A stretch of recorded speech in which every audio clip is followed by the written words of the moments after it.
As we approach the end of April, it's time to look at what's going on in the world of the tech hiring markets at the moment, with a particular focus on the world of digital procurement, supply chain and ESG, in which of course we specialise in those markets.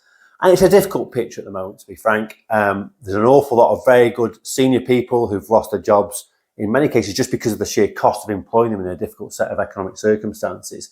So some really good senior people on the market, less opportunities to move around for people in the mid-level, experienced practitioners, not necessarily in leadership roles, but good hands-on sort of subject matter experts, if you will.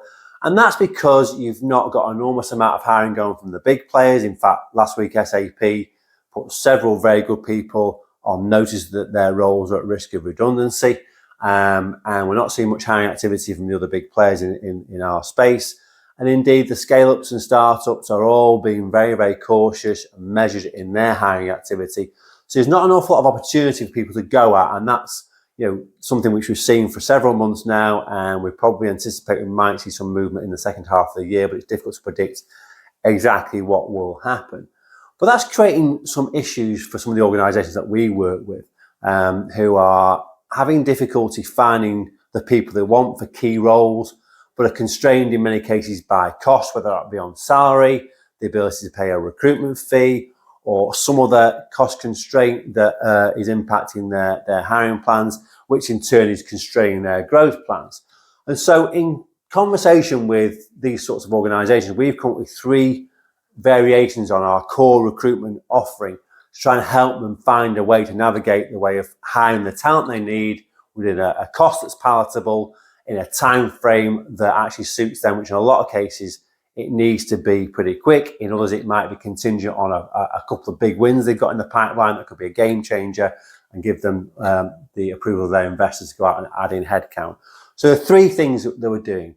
The first one is we're starting to coach and develop people's internal talent teams. Why do we do that when they're our competition? Well, it's because that's what companies are committed to. That's the route they've gone down, and they're saying we need our talent teams to do what you do in terms of attracting talent with all your networking and all the other different things that we do. So we're coaching and developing internal talent teams.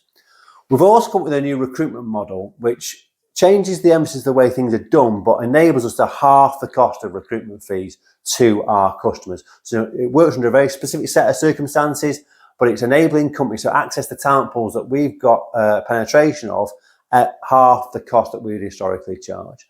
Then the third model is where we're still using our traditional sort of service, but we're re-engineering it to specific sets of circumstances faced by particular organisations. So those are the headlines.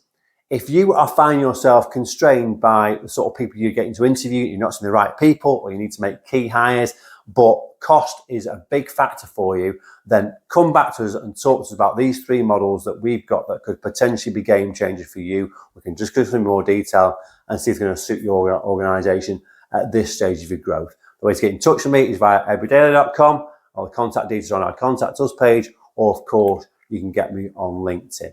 Okay, thank you. Hope you found that useful. Look forward to hearing from you.